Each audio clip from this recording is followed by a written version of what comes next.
Hello,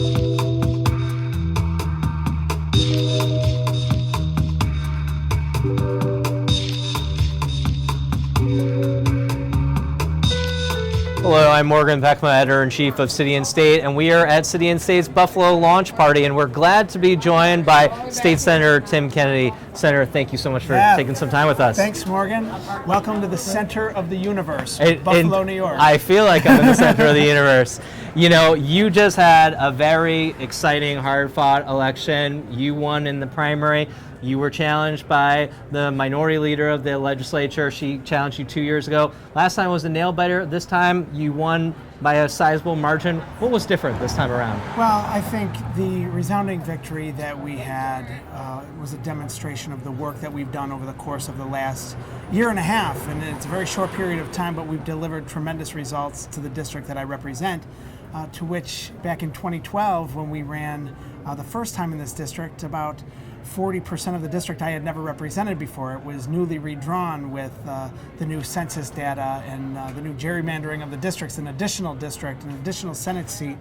So in this particular district, which is about 3/4 of the city of Buffalo, the town of Cheektowaga, and the city of Lackawanna, I hadn't had an opportunity yet to meet and get to know the folks in a large portion of the district, and now I have had that opportunity, and we worked very hard in the last couple of years to deliver real results, and we have a strong record to show for it, and the polls on Election Day was a demonstration of that.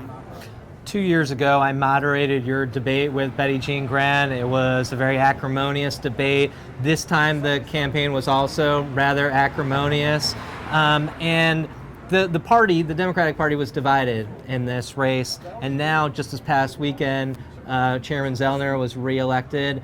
Do you think that there's going to be finally an opportunity for unity in the Democratic Party in Erie County? And what does it need? What has to take place in order for that to occur? Well, look, I think most importantly what my focus is going to be, and I know other electeds locally, our focus is going to be collectively, is going to be on governing. And we need to continue to focus on delivering results from Albany, from Washington, to the people of the city of Buffalo and the Western New York region. We have, in a very short period of time, again, focused on economic development and job creation.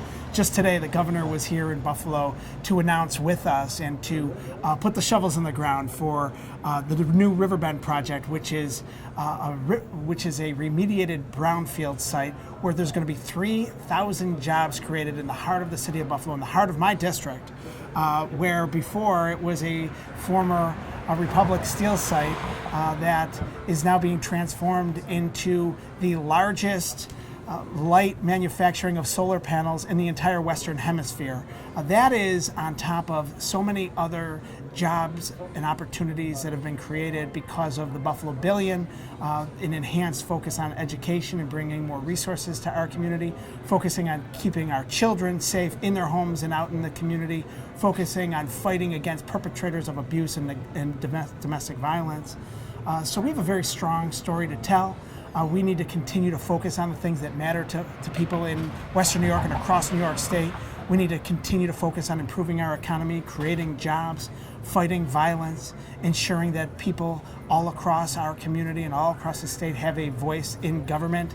And from top on down, we're going to ensure that we continue the progress that has been started here in New York State over the course of the last few years. You know, there's been some talk about the economic incentives that have gone into Solar City and the project at Riverbend. I mean, do you think that all the hundreds of millions of dollars in subsidies are worth it, given the number of jobs created? Well, let me say this, and if you're alluding to the Buffalo Billion, let's just take that for an example. There has been an extraordinary amount of momentum and progress all throughout Western New York. The Riverbend project and this 3,000 jobs that we announced today is just one part of a collective whole. We have the Buffalo Niagara Medical Campus, which was UB 2020, which became SUNY 2020, creating thousands of jobs right down the road here. If you go to the waterfront, there's hundreds of millions of dollars being invested. There is public sector investment that's spurring and leveraging private sector investment that otherwise wouldn't be happening. And so that is a key component, I believe, of government in ensuring that money is spent wisely, that we use it strategically to make investments that'll spur private sector development. And the $1 billion for Buffalo is actually going to leverage upwards of $5 billion in private sector development. But on top of that, what it's done is it's actually created an environment locally where people from out of the region, out of the state, and out of the country are looking at Buffalo to invest their resources. And quite frankly, I believe that this is going to be an opportunity for the rest of the state to use Buffalo as a model for economic development, improving our economy, putting people to work, and enhancing the lot and the quality of life of families all across the state of New York. And in next month, City and State is going to have a New York Canada summit here in Buffalo.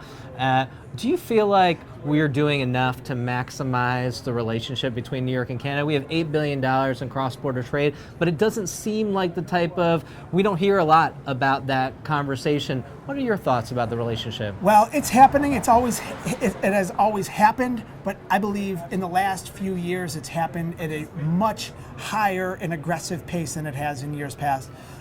We have a very intimate relationship with our partners in Canada from an economic standpoint. There's 13.5 million people that live in Ontario. 12.5 million of those people live in southern Ontario. The city of Toronto is right over the border. We have a very close relationship with our Canadian counterparts who actually help to boost the economy here in Western New York. 40% of all folks that fly out of the Buffalo Niagara International Airport, which happens to reside in my district, are Canadian. They come over here to Buffalo. They shop here. They travel here. They use our extraordinary cultural heritage, and they come here to be entertained, whether it's our sports, the Buffalo Bills, the Buffalo Sabres, or of our very historic cultural community that they take advantage of.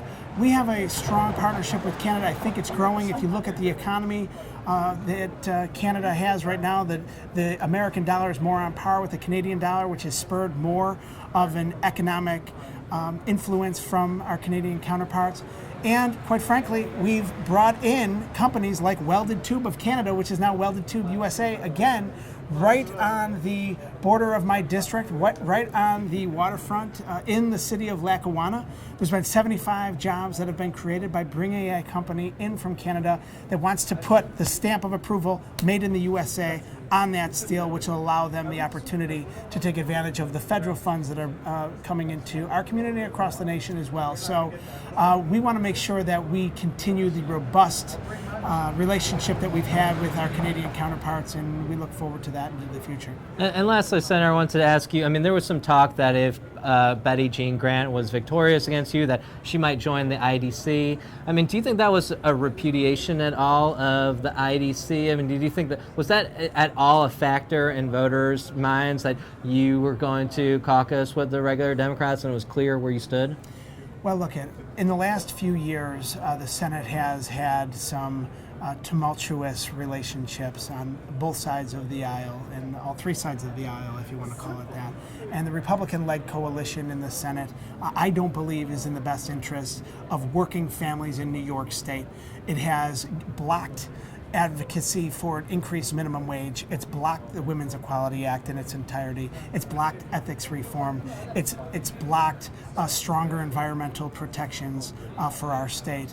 And we want to make sure that with a strong marriage of the IDC and the Democrats, that we have a working Democratic majority where we can get progressive legislation passed that's in the best interest of working families all across New York State, from upstate and here in Western New York to downstate in New York City. We want to create a vibrant atmosphere, a vibrant economy. I believe the best way to do that is with the diversity of the Democratic Conference. We are ready to lead. We are ready to govern.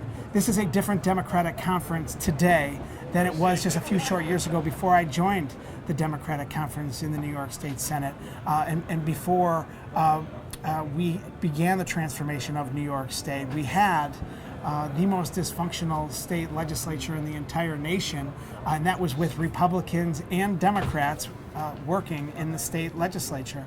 And now what we need to do is take advantage of this opportunity that's presenting itself, unite the Democrats once and for all, and move forward in a progressive fashion that's in the best interest of all New York State residents. Well, Senator, I want to thank you very much for joining us at our Buffalo launch party. Congratulations on your primary victory, and good luck. Thanks, Morgan. Take care. Go Bills!